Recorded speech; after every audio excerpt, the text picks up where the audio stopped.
বলো কি খুড়ো, মানিকগঞ্জ কি কলকাতা গেছে? না গিয়ে উপায় কি? এখানে বোবা মেয়েকে কে বিয়ে করবে? তাই পাত্রের সন্ধানে বাণীকণ্ঠ এখন গা ছাড়া। তুমি তো ভালো খবর দিলে হে খুড়ো। মেয়েটা একটা গতি হলে আমিও বাঁচি, লোকের কানা ঘুষা থেকে রেহাই পাই। তবে একটাই দুঃখ, শহরে বিয়ে হলে গায়ের 10 ঘর ভালো মন্দ খেতে পাবে না।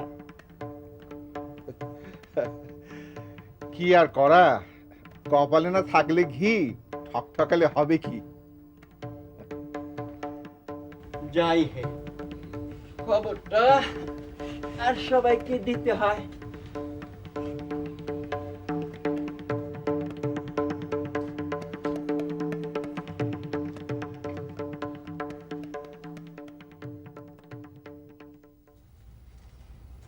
যতীন খুড়ো আবার কি বলে গেল? বলে গেল বাণীকণ্ঠ নাকি মেয়ের বিয়ের জন্য শহরে গেছে। তাই? সেবার বিয়েটা ভালো ভালো হয়ে গেলেই ভালো। কন্যাদায়গ্রস্ত পিতার জাতকুল রক্ষা হবে। মা, আমরা কি তোমাদের কাছে এতই ফেলনা যে ছোট বোনের বিয়ের কথা বাবা আমাদের না বলে একা শহরে গেলেন? তুমিও তো আমাদের কথা বলতে পারতে। আমরা কি তোমাদের মেয়ে নই?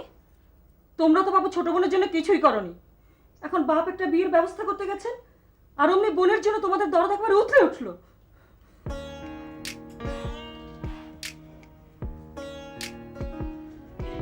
কি রে সু, তোর নাকি বর পাওয়া গেছে? তুই বিয়ে করতে যাচ্ছিস? দেখিস আমাদের ভুলিস নে।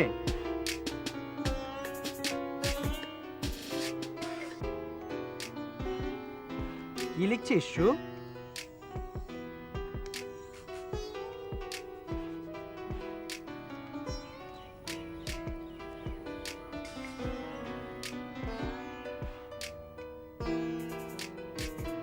এর মানে কি?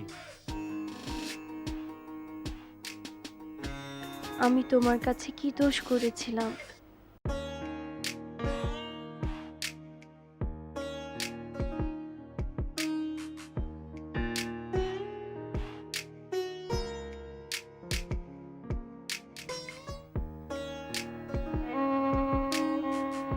সর্বশী, পাঙ্গুলি, তোরা আমার বাল্য সাথী। তোরা ছাড়া কেউ আমার মনের কথা বোঝে না। তোদের ছেড়ে আমি চলে যাচ্ছি। আর দেখা হবে কিনা কে জানে। আমার কথা মনে রাখিস।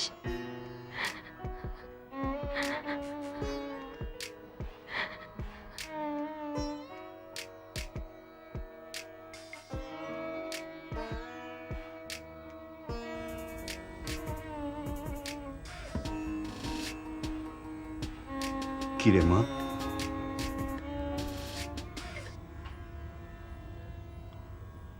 আমি বুঝি রে মা, সব ছেড়ে যেতে তোর খুব কষ্ট হচ্ছে, কিন্তু কি করব বল? আমি ওদের